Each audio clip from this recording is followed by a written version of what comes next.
Hello students, welcome to Kartar education classes. बच्चों, आज हम करेंगे भारत की भाषाई विविधता। ये है आपका पेज नंबर 22 और आपकी बुक राजनीति की बुक का सेकंड लेसन का क्वेश्चन है 10th। तो इसमें हम डिस्कस करेंगे कि भारत में कितने भिन्न प्रकार की भाषाएं हैं। तो भारत के अंदर जो है कितनी प्रकार की भाषाएं हैं, इसकी सूचना हमें कैसे मिलती है। जब 1991 में जनगणना की गई तो जनगणना के आंकड़ों से हमें पता चला कि भारत के अंदर 1500 से ज़्यादा अलग अलग भाषाएं जो हैं जिनको लोगों ने मातृभाषा के रूप में दर्ज कराया है, कि उनका मानना है कि ये भाषाएं हमारी मातृभाषाएं हैं। लेकिन बाद में क्या किया गया, इन भाषाओं को समूहबद्ध कर दिया गया, यानी कि इनके अलग अलग ग्रुप्स बना दिए गए। जैसे भोजपुरी है, मंगेही, बुंदेलखंडी, छत्तीसगढ़ी, राजस्थानी, ऐसी भाषाओं को हिंदी के ही ग्रुप में डाल दिया कि ये सारी हिंदी के जैसी है, तो हिंदी के ग्रुप में इनको डाल दिया गया। इस तरह से जब बहुत सी दूसरी भाषाओं को भी अलग अलग समूह में डाल दिया तो समूहबद्धता करने के बाद जो भाषाएं थी वो कितने ग्रुप बन गए, 114 ऐसी भाषाएं बन गई, यानी कि 114 समूह बन गए। उनमें से भी 22 भाषाओं को संविधान के अंदर 8वीं अनुसूची में रखा गया। तो जो ये भाषाएं थी 22 भाषाएं, इन्हीं को अनुसूचित भाषाएं कहा जाता है। बच्चों, ये इम्पोर्टेंट क्वेश्चन है, अनुसूचित भाषा किसे कहा जाता है, कि 22 भाषाओं को जो संविधान की 8वीं अनुसूची में रखी गई है वे अनुसूचित भाषाएं हैं, बाकी को गैर अनुसूचित भाषा कहते हैं। भाषा के हिसाब में भारत दुनिया का सबसे ज्यादा विविधता वाला देश है, कि भारत में ही अलग अलग विभिन्न प्रकार की भाषाएं बोली जाती हैं।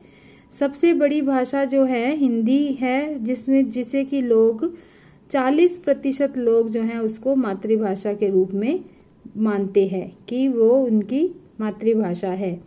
अगर हम जैसे एक मातृभाषा होती है, first language, second language, third language ऐसे बोलते हैं। अगर कुछ लोगों ने हिंदी को दूसरी भाषा बोला, कुछ ने तीसरी बोला, अगर इनको भी बीच में मिक्स कर दिया जाए तो हिंदी जो है वो 50% से कम लोगों के द्वारा बोली जाती है भारत में। और यहाँ पर अंग्रेजी जो है उसके लिए सिर्फ 0.20% लोगों ने ही इसे अपनी मातृभाषा बताया। ठीक है, तो इससे हमें क्या पता चलता है कि जो हिंदी है वो सबसे ज्यादा बोली जा रही है। यहाँ पर लिस्ट दी हुई है बच्चों। ये लिस्ट कैसे बनी, 1991 में जो जनगणना की गई उसके अनुसार ही भाषाएं हैं। ये कौन सी भाषाएं हैं, अनुसूचित भाषाएं, जो कि संविधान के अंदर लिखी हुई है। कौन सी भाषाएं हैं, असमिया, बांग्ला, बोडो, और यहाँ पर दिया हुआ कितने प्रतिशत इनको लोग जो हैं वो बोलते हैं। डोगरी, गुजराती, हिंदी, कन्नड़, कश्मीरी। ये जो डोगरी और कश्मीरी हैं ये अंदाजे से ही लिखी गई थी, क्योंकि ये जम्मू कश्मीर की भाषाएं हैं और उन्होंने इसकी जो सर्वे है वो करने नहीं दिया था। तो ये क्या है, इनको क्या बोला जाता है कि अंदाजे से है। कोंकणी, मैथिली, मलयालम, मणिपुरी, मराठी, नेपाली,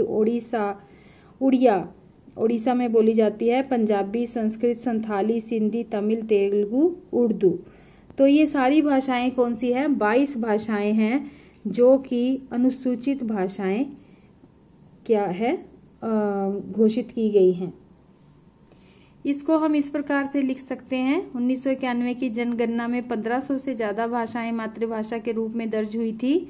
समूहबद्ध जब की गई तो 114 भाषाएं बन गई। संविधान की 8वीं अनुसूची में 22 भाषाओं को लिया गया और यही 22 भाषाएं अनुसूचित भाषाएं कही जाती हैं और बाकी को गैर अनुसूचित भाषा कहते हैं। हिंदी 40% लोगों के द्वारा बोली जाती है। दूसरी और तीसरी भाषा के रूप में जो हिंदी को मानते हैं उसको भी शामिल कर ले उन लोगों को भी, तो भी 50% से कम है। ठीक है, कम है 50% से। और अंग्रेजी जो है वो 0.20% लोगों ने इसको मातृभाषा के रूप में माना है। तो इसके साथ ये टॉपिक खत्म है और मुझे उम्मीद है आपको ये समझ आया होगा। Thank you, have a nice day, God bless you all.